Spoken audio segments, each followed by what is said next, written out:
good evening. Welcome to the Spiritual But Not Religious Show. I'm your host, George Lewis. We got a great show lined up for you tonight.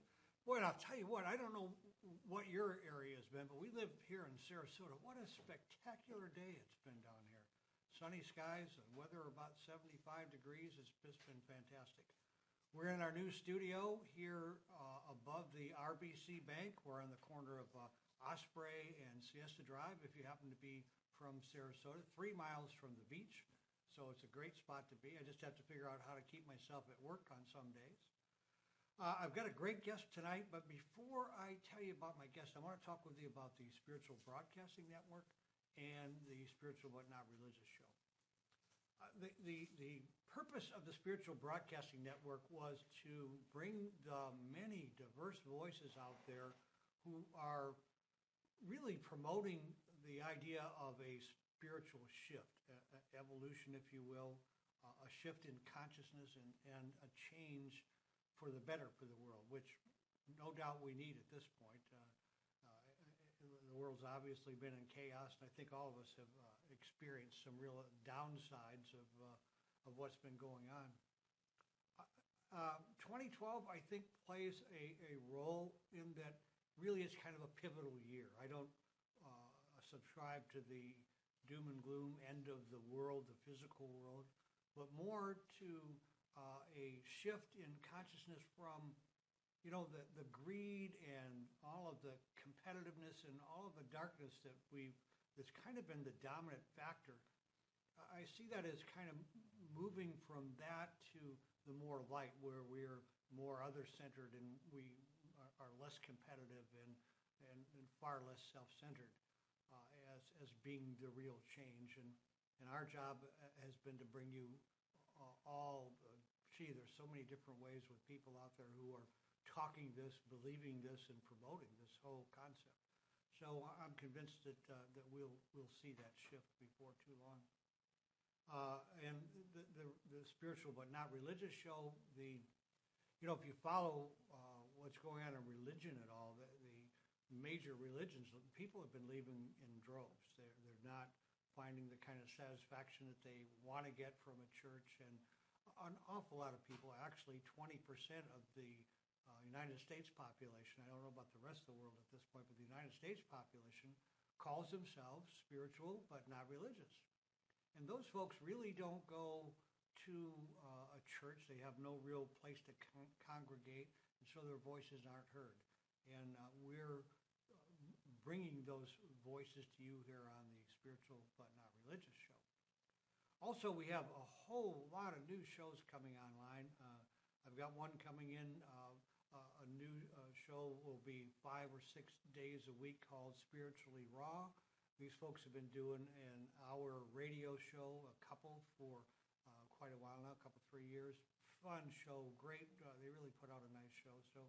And we'll keep you informed as we move along. Tonight, my guest is Sandra Maitri. She wrote a book called The Spiritual Dimension of the Enneagram. And it is a phenomenal book. It's been around for quite some time. She is really a premier teacher of this and an author. Great, just it's a good read, a really good read. Provides a real method for understanding your life better. Tom, do we have Sandra on the line? Yes, sir. Hi, Sandra. Hi. Well, I didn't pontificate too long tonight. So, hi there. I've been looking forward to talking with you. I've actually been familiar with your work for quite some time, and I am an admirer from afar. We're going to talk tonight about your book, The Spiritual Dimension of the Enneagram, 9 Faces of the Soul. Before we get to talk about the book, I'd like to talk about you as a person first. Get a little background on where you were raised and the kind of family you were raised in. You're from what part of the country? Well, I'm a military brat, so I was born in New Jersey, but I think I moved 22 times by the time I was 20. I understand that. So You were raised a nomad in the military. Right, right. And yeah. You're living where now? Northern California?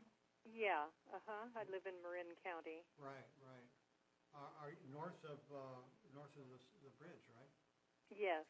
Right. Pretty country up there. I was beautiful. Yeah, I was there back in the early '60s. Matter of fact, I was stationed with the Marine Corps aboard USS Midway there off of Alameda in San Francisco. Everything's changed a whole lot since then, though. That's for sure. Yes. So, your family, were they spiritually inclined? Were they academia? What kind of background do you have there? Well, let's see. My mother was, she was in the Rosicrucians when I was, we lived in Paris, we lived in France for 4 years when I was little, and she joined the Rosicrucians during that time, and she was into astrology, and so I think she really did have a spiritual bent. She didn't pursue it terribly deeply, but there was an interest there in her for sure. Well, especially with the Rosicrucians, there's a big Rosicrucians enclave down there around L.A. I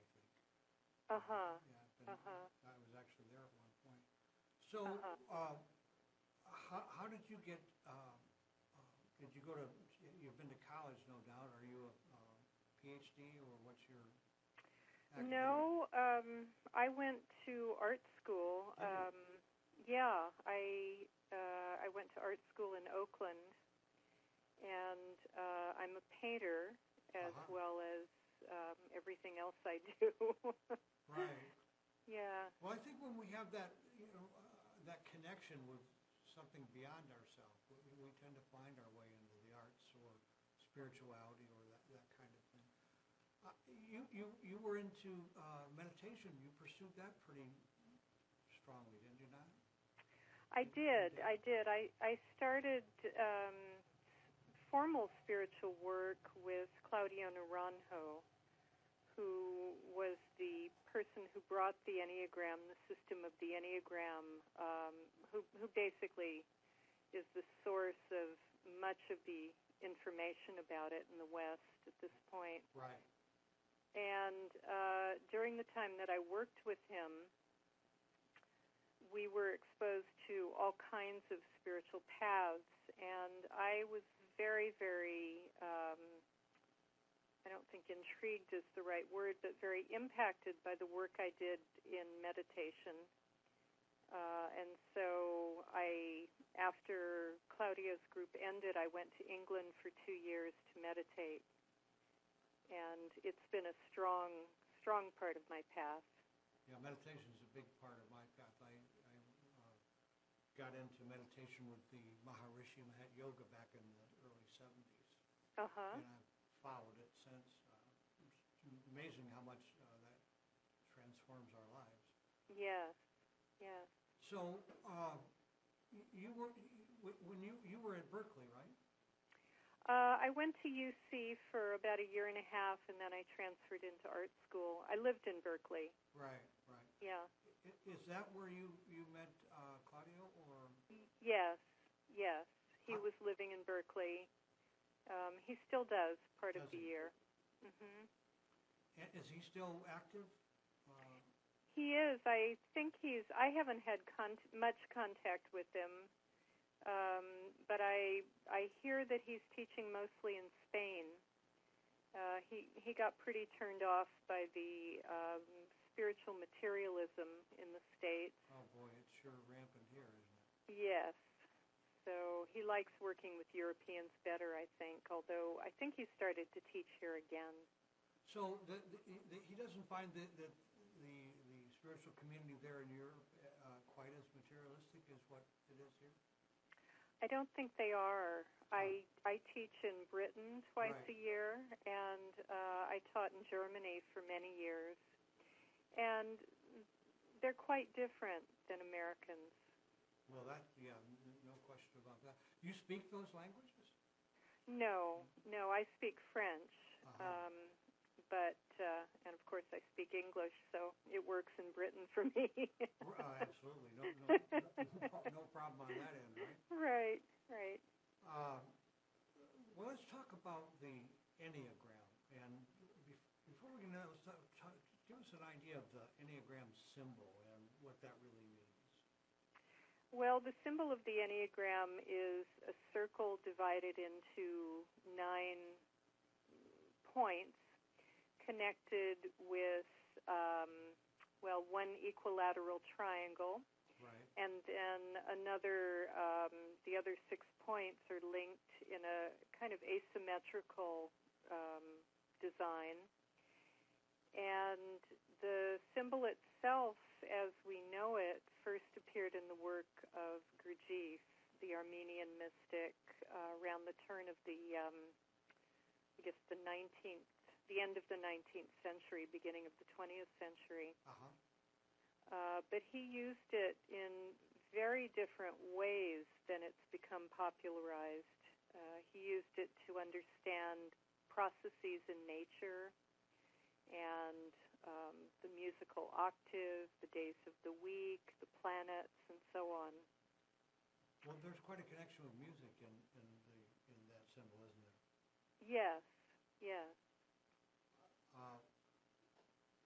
So, what got you interested in the Enneagram? What drew you to it to begin with?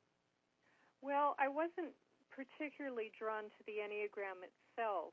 I was drawn to working on myself and doing psychological work as well as spiritual work. And that's what Claudio was offering. And it was just kind of an accident that I ended up in his group. And he was using the Enneagram as the main psychological map. Right. So I wasn't specifically drawn to that, but I was drawn to him and to the work he was offering. So he was basically bringing the psychological component into spirituality, is that? Yes, he was a real pioneer in that. Right. And do you find that a big part for you, that there's a real interconnection with that? Yes, definitely. One of the people who was in Claudio's group, the SOT group, and was a housemate of mine, was Hamid Ali, right, who writes under the name of A.H. Almas. And he went on to found a spiritual work called the Diamond Approach to Inner Realization. And basically he carried on the work that Claudio pioneered, right, which is perceiving that the ego is a kind of veil that obscures our deepest nature, but also reflects it, mimics it.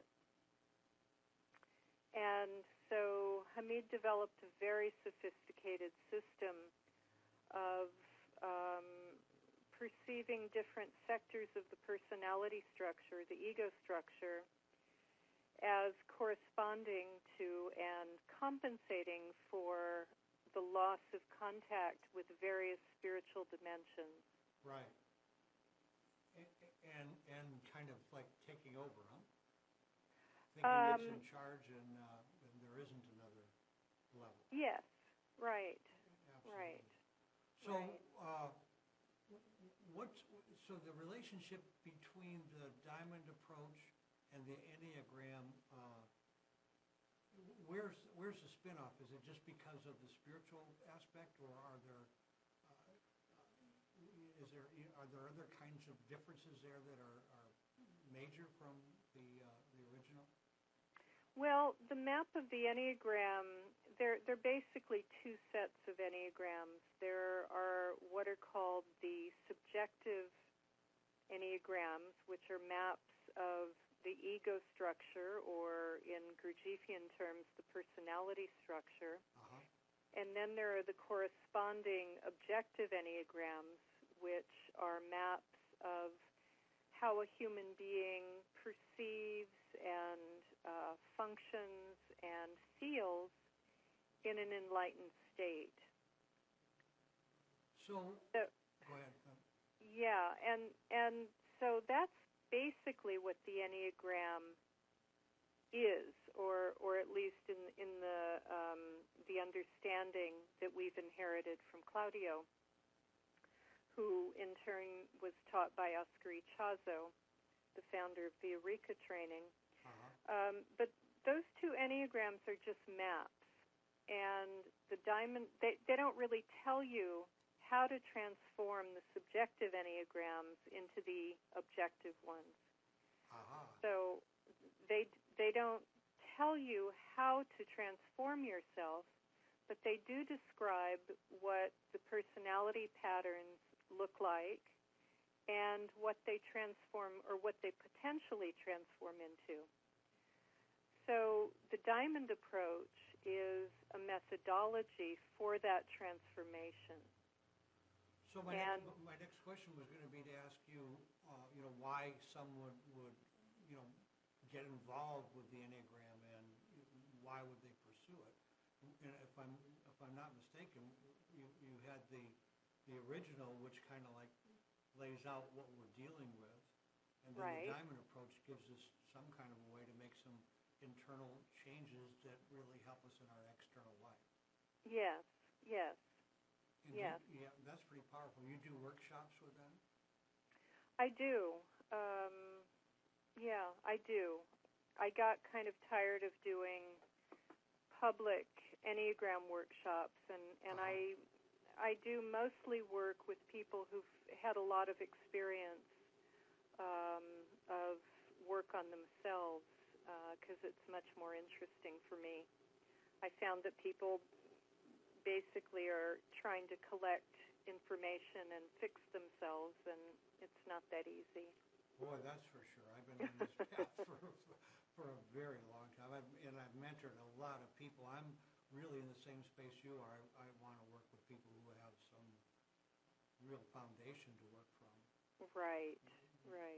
And, it's pretty easy to get caught in the trap you were talking about earlier about the materialistic part of it, people using spirituality to figure out how they can manifest wealth and jobs and parking spots, And I did that many, many years ago, and it's like, it just doesn't, it holds no real interest.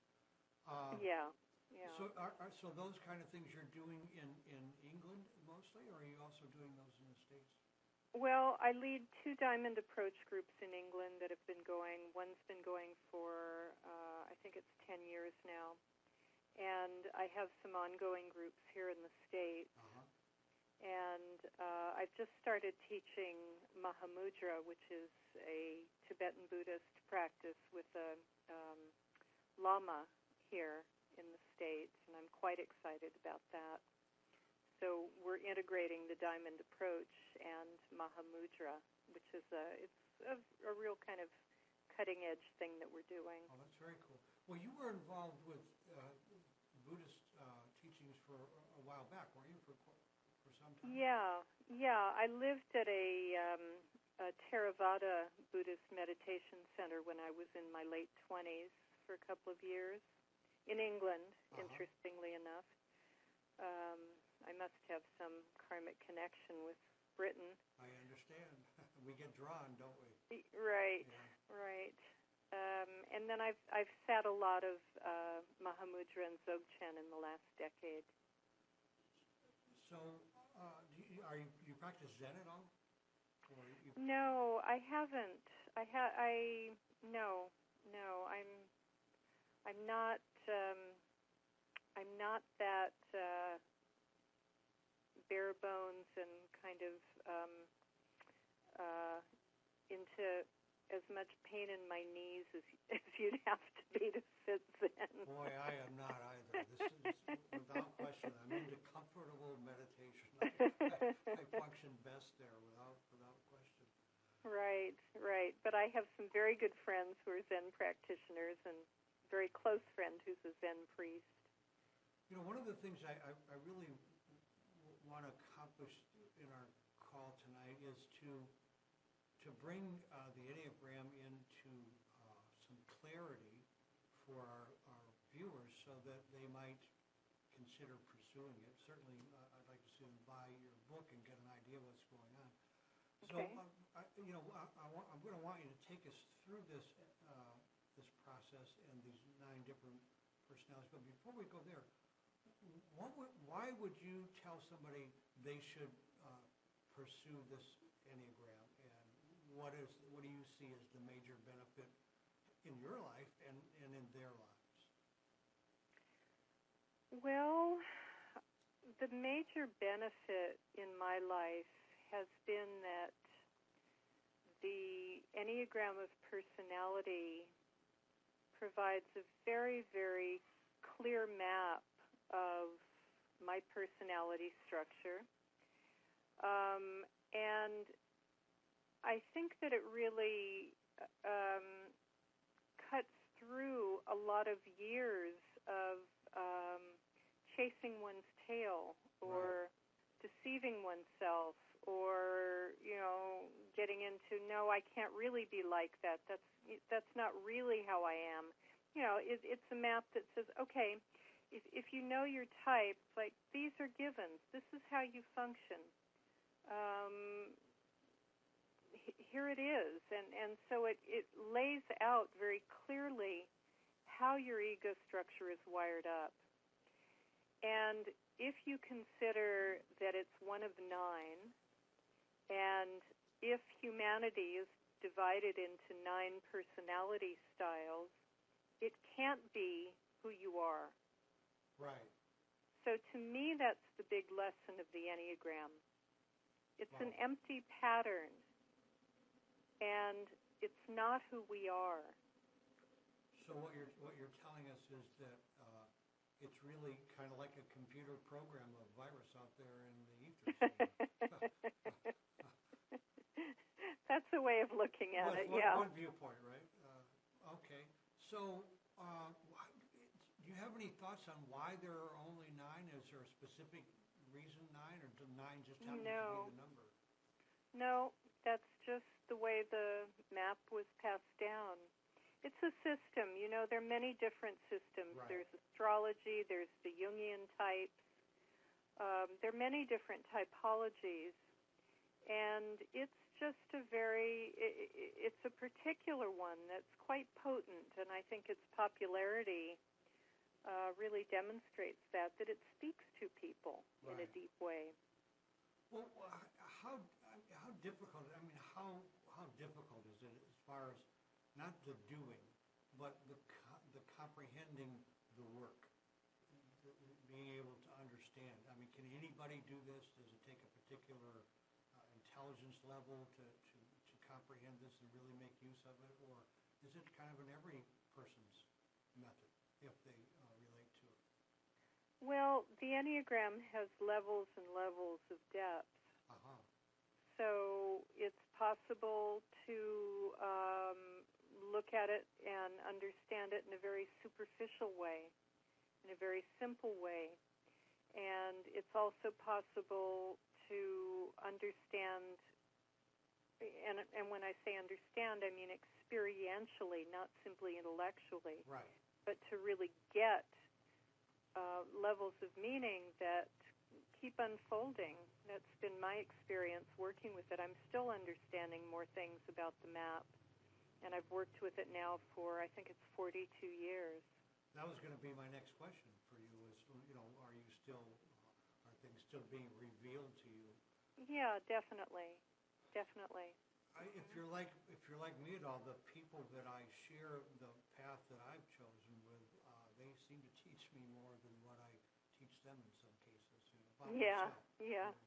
Yes, definitely. Whole new things unfold.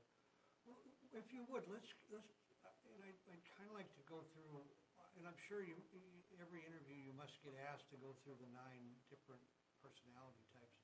Would you mind we traverse that at this point and give our audience an opportunity to maybe see which one of these 9 they fit into? Would someone be able to recognize that just from that kind of a description, or does it take more than that? They might, and they might not. It's the question is how objective we are about ourselves. Well, that's a tough And one. yes, it is a tough one. Yeah. So sometimes people hear the map and they really resonate with one type, but other times people pick up on a little soundbite about one of the types and then believe that they're that and they're not. Ah. So it can it usually takes being around somebody who knows the Enneagram quite well, who can help you discriminate what you might be, although sometimes people can just pick up a book and they're really quite clear about it. Well, so how many people that get involved with this would use it more to determine the type of another person rather than getting involved themselves with it? In other words, if there are only 9 types, kind of like you have people who say, well, they must be a Gemini because, or they're an Aquarian because. You get that kind of thing going on in your circles? Sure. Yeah, I don't get a lot of it with the people I work with because the people I work with, I really discourage from that kind of thing. Right. And I really try to help them find all 9 types within themselves and to use it for their own self-revelation, self-transformation. So the people that you work with, is there an overriding motive that kind of covers most of them, or just varied motives, or is there something fairly specific that most of them are looking to do? Well, I think the common thread, whether the person is conscious of it or not, is they want to know who they really are. Right. In order to make their lives work better, is that what? Some people just have an innate wish to connect. They know they're disconnected from who they are, and that they're just living a part of themselves, and they have a sense that something's missing. And I think that for some people, it's simply the initial motivation. It was certainly mine, is just to stop suffering so much. Exactly, right.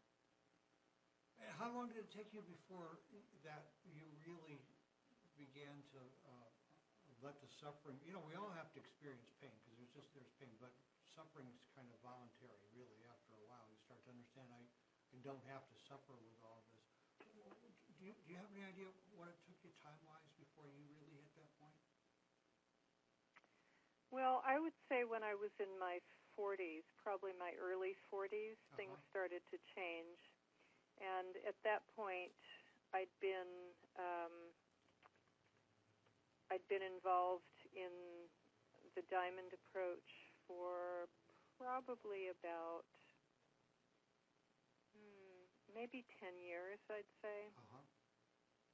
It was really the Diamond approach that changed my life. Really turned things around for you. Yeah. The work I did with Claudio opened the door. It gave me glimpses of what was possible. And the Diamond approach gave me the tools to begin to actualize that possibility. Were you motivated through some kind of personal painful situation? Or? Yeah, definitely. Yeah. It's amazing. I've heard it said that pain's the touchstone of spirituality. Much as like we'd like it not to be that way, it certainly seems to be. Yeah. I was in a very painful love relationship and just was beginning to get in touch with how neurotic I was, and I just couldn't stand it. So. Well, that loss, whether it be through a separation or a death or whatever, it just provides a whole impetus for a huge shift in everything about us. We're trying to get away from that, and it just. But I think you were talking about around 40. Don't you find that it's about that late 30s, early 40s that we begin to really question spiritually what's going on with us, and to feel, to sense that we're not really being all that we are, or recognizing all that we are? Well, I think it's really personal for me it was, I was in my 20s, my early 20s. I was 20 when I started working with Claudio. Uh-huh. And I was in high school when I was feeling like there has to be more to life than what I'm perceiving. But I think that was generational, too. There were a lot of people my age who were looking for alternatives to what was being considered normal that we were supposed to fit into. But I meet people, there are young people in my groups, there are elderly people. So I think it's a pretty personal thing. So you get a real cross-section then. Yeah. So what is the tell us about the first Enneagram, the first personality type, if you will. What are we looking at there? Okay. The beginning with point 9, which is the point at the top of the Enneagram, it's considered the archetype of all of the other Enneagrammatic types. In other words, all of the other types are differentiations of point 9. And 9 has to do with going to sleep on oneself. So it's the principle of checking out, of going to sleep on one's deepest nature.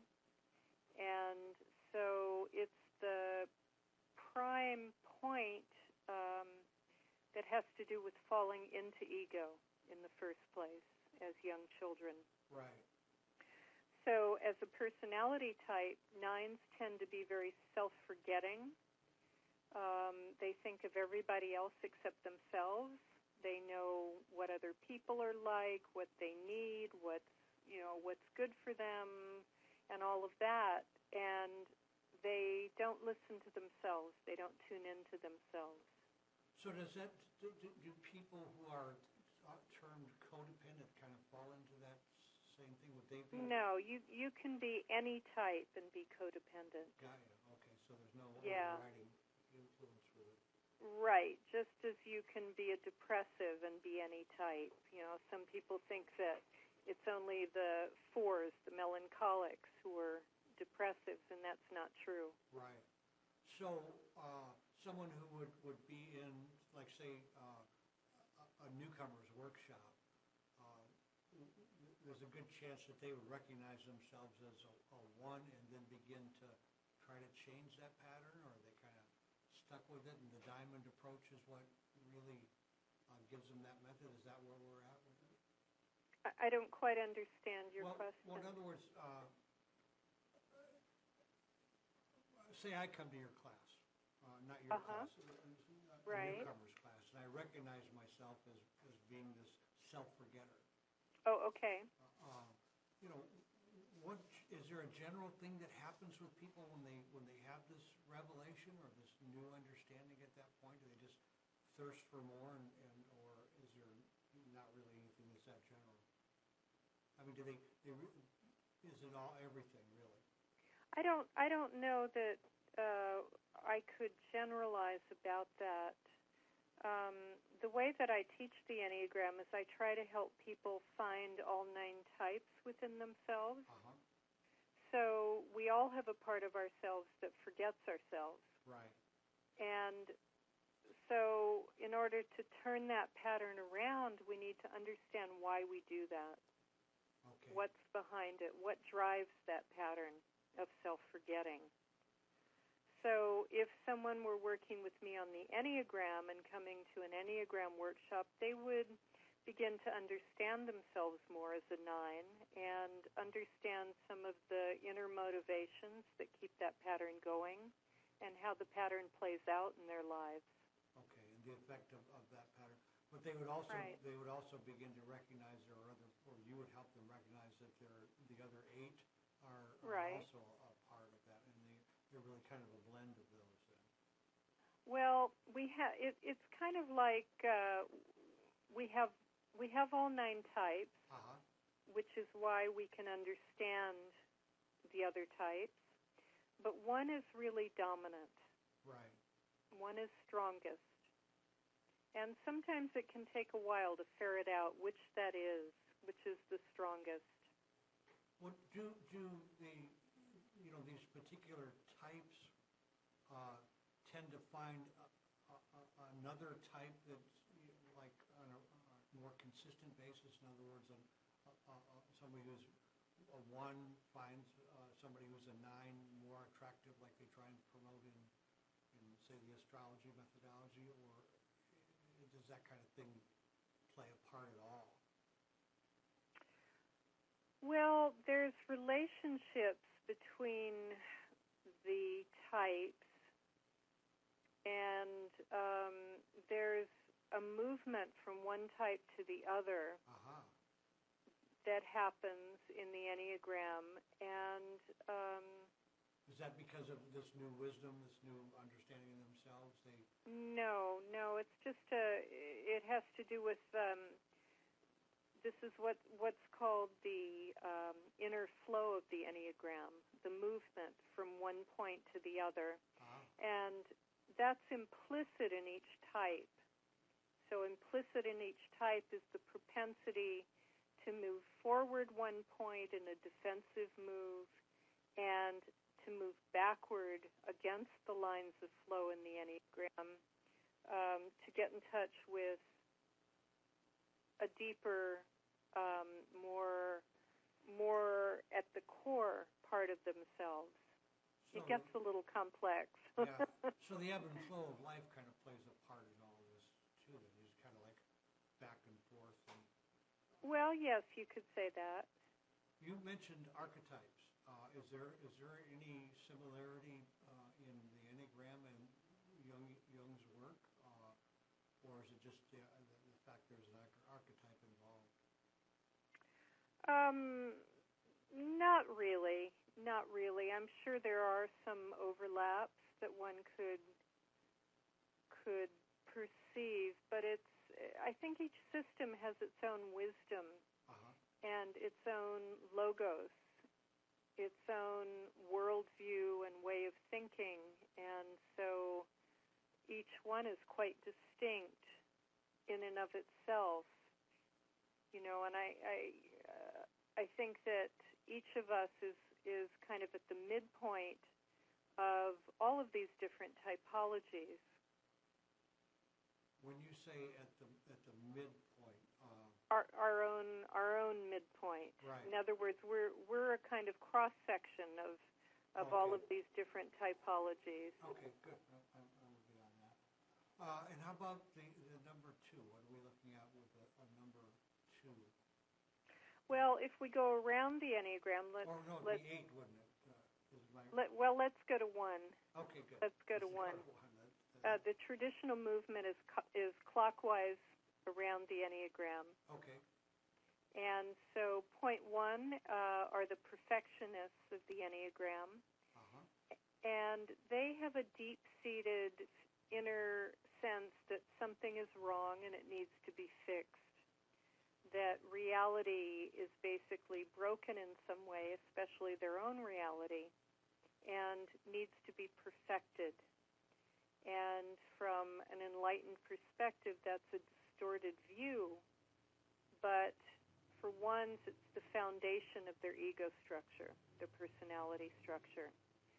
So they're the kind of people who are always trying to fix things and make things better and improve things and perfect themselves and so on. So so what we're dealing with here is the description which the original Enneagram provides us, correct? We have the archetype, the overview. And, yes. And is there any part of the diamond approach you can share with us as to what a person would do with this information at that point?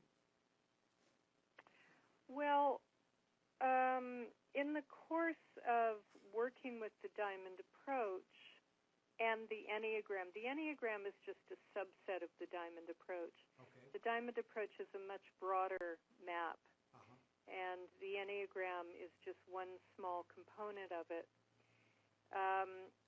If a person were a 1, let's say, part of what would happen, what would develop in the course of working on themselves, is they would in time uncover a basic kind of inner decision that they made somewhere very, very early. It could be in utero, it could be as an infant, it could be up to the age of about 4, that there's something fundamentally wrong with me. And that decision then becomes the foundation or the linchpin of their ego structure. So in working with the diamond approach, you would kind of retrace your steps to how that decision got made. And in the course of doing that, it opens things up such that you can see that this was a decision. Right. And this isn't how I truly am. So that, what you bring up a really interesting point when you talk about when this decision was made, and you mentioned in utero. Is there anything previous to that? Is there some...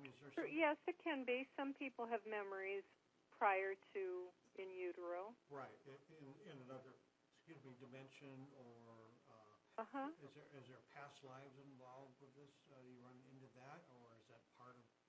Well, some people experience past lives. It's something I've experienced. Yeah, I have myself. And it's something I believe has happened. It's, I found that some of the answers,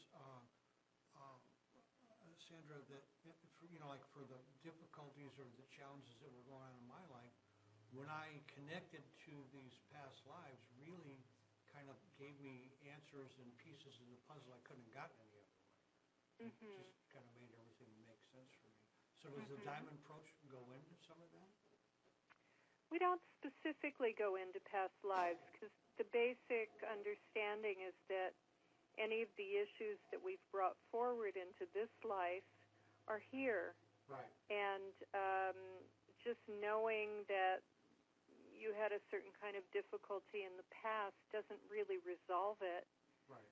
It can give you a perspective, a sense of perspective on it, but to resolve it, you have to really unpack it and understand why you believe it and, what the hold it is, what hold it has on your consciousness, yeah, that's on your soul. Certainly been my experience.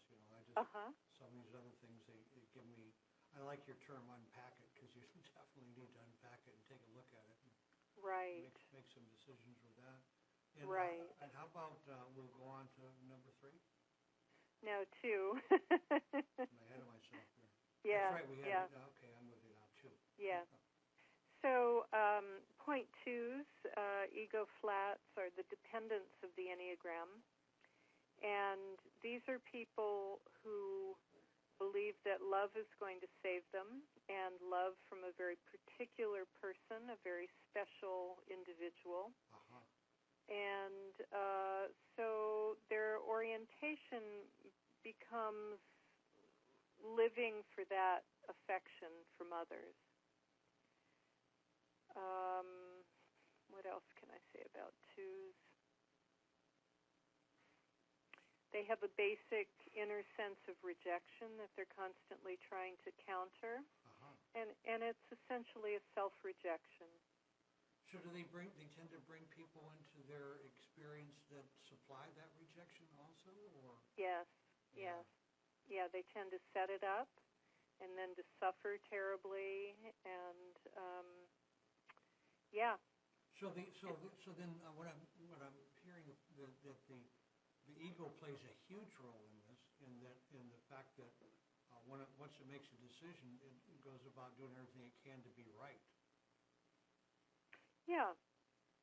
And it'll take you into places you don't want to go, just following that need to be right. Well, I would language it slightly differently. I think that each ego structure is based on a worldview, right, and a basic distortion of reality that in the language of the Enneagram we call the fixations, which are distortions of what are called the holy ideas, the 9 basic enlightened views of reality.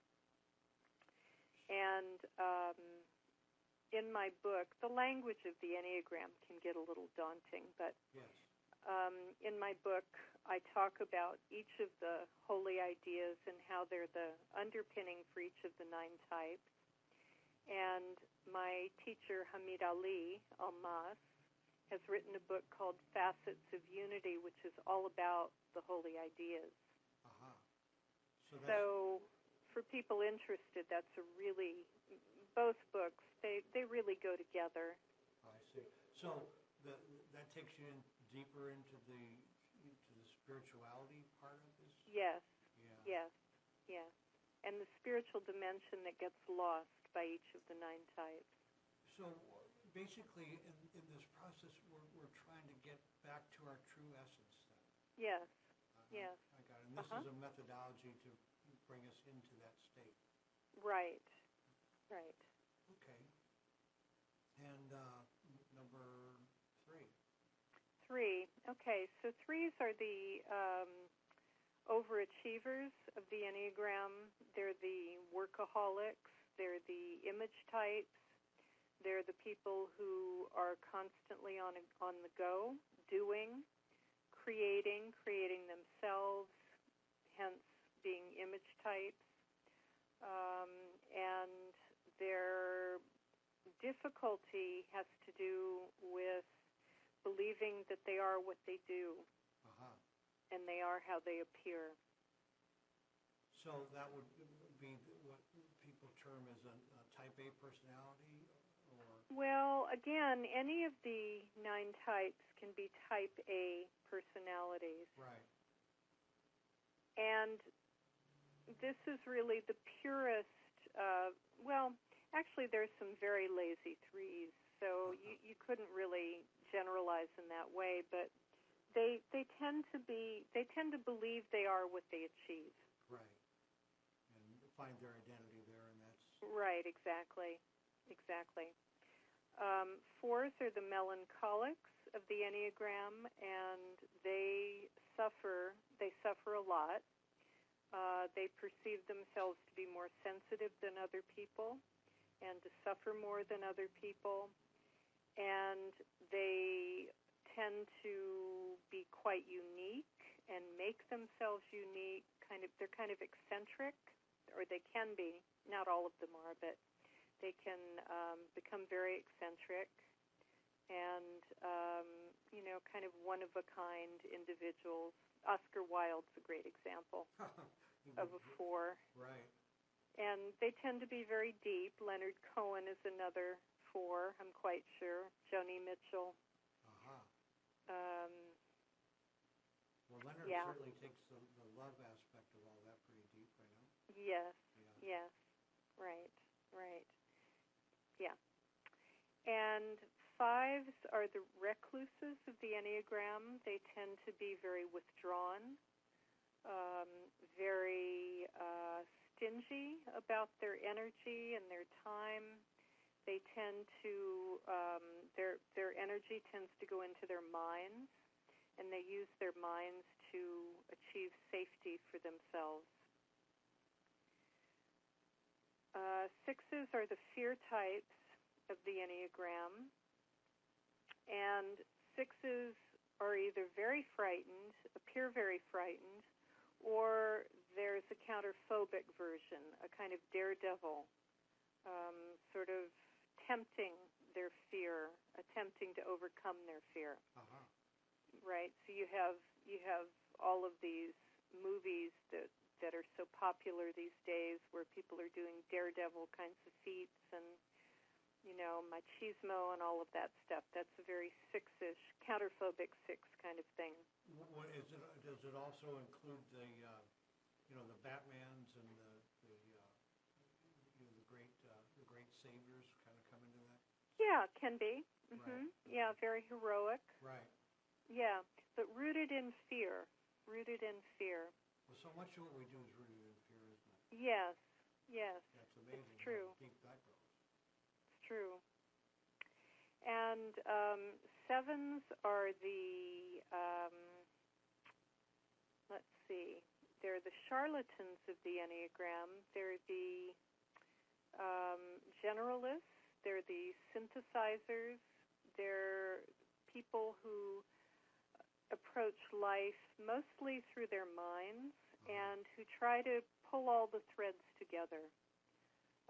So you have people like Joseph Campbell, a great 7, for example. Oh, that's interesting. I believe Ken Wilber is also a 7, synthesizing all sorts of different spiritual technologies. That makes sense. And they tend to be very upbeat. They tend to be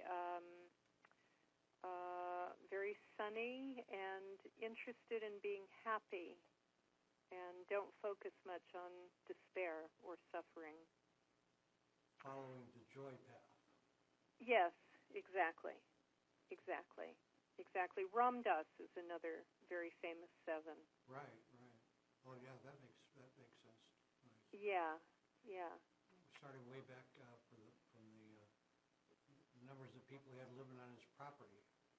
Dancing. Yeah. Okay. Right, and the whole hippie movement was a very 7-ish thing. So which brings, it's interesting. Do these 9 types also tend to hit eras? Like the different cycles of humanity, or they go that far out, or is it? Well, that's an interesting thought. I haven't really looked too much into that, but you could certainly say that the Victorian period was a very 1-ish time, at least for a certain class of people. And the Dark Ages? That's, hard to say. That's probably 4 and 5-ish kind of period. Right. Bottom of the Enneagram. Bottom of a lot of things. So that period. Yeah. That's. I haven't really thought of it in terms of right. eras. There's certain cultures associated with different types. There are different cultures. Okay. Yeah. So you mentioned earlier the Hawaiian culture. Yes, that's connected. That's a type of 9-ish culture. Okay. As is communist China and Russia, in which the individual is subservient to the whole. Oh, I see. It was hard for a minute. It kind of was. It felt a little a big clash there when I thought about Russia and Hawaii. But I see what you mean by the subservience in the people there. Right, subservience to the tribe, to the totality. Right. Yeah. So the individual is less important than the whole. So you think that fits Obama's administration? I wouldn't say so. No. I wouldn't say so. Yeah, not at all. Is there a connection, like with presidencies, with this? Sure. Yeah. I think Obama is probably a 5. And the 5 again was. They're more intellectual, more reclusive, more pulled back. Well, that sure describes Obama pretty good. Yeah, less assertive. Right. Okay. And I think probably Bush, W was a 7, is a 7. It's kind of a good old boy, part of the Enneagram. The kind you'd rather have a beer with? Right, exactly. Right. Exactly. Okay. Yeah. And then George Washington was a 1. Okay. Could never tell a lie, That's interesting. And probably Jefferson was also a 7. Thomas Jefferson. Reagan was probably a 9, I think. Was kind of a hands-off president. He let other people do the running of the country. He sure could delegate. There's no question about that. Right. Absolutely. Right. And Kennedy was, John F. Kennedy was most likely a 3. He really caught the image of the time and personified it quite beautifully. boy, timing was key. He was the first candidate I went to see when he was running for office, and it was quite a time. Oh, wow. Those times were quite a time. Yes. Yes. So, matter of fact, so Tom, we'll get to Tom is we'll put out on the social network your website, and that so people can come and check that out and find out some things about the diamond approach. You want to tell us what the website is? Yes, it's very simple. It's sandramaitri.com. Sandra Maitri, one word. And do you want you don't sell the book on your site, do you? I don't. No. Yeah, Actually, I have 2 books, by the way. Right. And the other one is? The other one is The Enneagram of Passions and Virtues, Finding the Way Home. Oh, wow. That sounds pretty interesting. Mm-hmm. That came later. Yeah, that was my second book. Are you working on anything now, new? I'm working on something not Enneagram related. I've been working on it off and on for 8 years, and I'll see if it comes out or not. It's about relationships. Oh, wow. I would suspect with as much experience as you've had with so many different people, that should turn out to be pretty interesting. I hope so. Yeah, I'm sure it will be. Are you looking to get any of your work into a different media at all? What do you mean? Like film or documentary work or that kind of thing? If it happens, that's fine. I haven't been pursuing anything like that. Right. Well, you really put all of this difficult information out in a very understandable form. Oh, that's good. Yeah, what I've read is I can see the effort that's here, and it's just I really advise our audience to pick up a copy and sit down with it, and you'll find it's a good read. And not only that, but you'll learn so much about yourself. I really found I can see the 9 things you talk about within me. And of course, I started coming out of denial about 30 years ago. But boy, that you were talking earlier about that, the denial factor. It's probably the first hump, isn't it, to be able to start to make some transformational changes? Yes, to be honest with oneself. Yeah. Self-honesty can come really hard. Knowing one's motives. Right. And I say motives in plural because there's never just one, is there? That's right. There's always more. It seems like I have that altruistic motive I want you to know, and the one I want to see, and then there's that self-centered motive sticking around right. back in the background somewhere. Right. So before we end, we forgot one type, which is point 8. Okay. Venges. These are the bullies of the Enneagram. They're tough people. They need to dominate to be on top. They're very strong, and they value their strengths. So this is a different type of machismo than a more fear-based one. Right. One who creates fear. Yes, exactly. Yes. Looks like we are about to run out of time. We got a couple minutes left. Is there something that we didn't cover you'd really like to say to our audience in that couple of minutes? Well, just to put in a plug for the group I'm leading in Los Angeles, co-leading with another colleague who's also a meditation teacher. And you can find out about that at diamondapproachlosAngeles.com. And just to get real. So tell me, can folks take advantage of this via the internet or long distance or Skype, or do they have to be there in LA to really? They need to be there. Got to be there. They need to be there. Okay. Yeah. Listen, I appreciate your taking your time. You're coming on the show. I had a great chat with you. I knew I would. There wasn't any doubt in my mind about it. And I wish you the best with your new book. I'm sure it'll be most helpful. And thank you. I'll look forward to chatting. You get here in Sarasota, in Florida, at some point. Do look me up. We'll have a cup of coffee and talk some more. Okay, Good. sounds great. Thanks, Sandra. Thank you. Bye-bye. Thank you. Bye. Well, Sandra has been just a really super guest. I can't begin to tell you how much information is packed in this book of hers. I definitely give it a shot.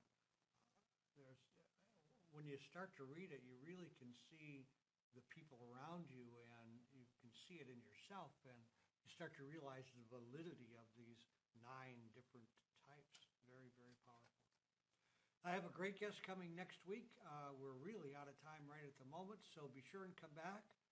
And in the meantime, don't forget to accentuate the positive and have a fantastic week.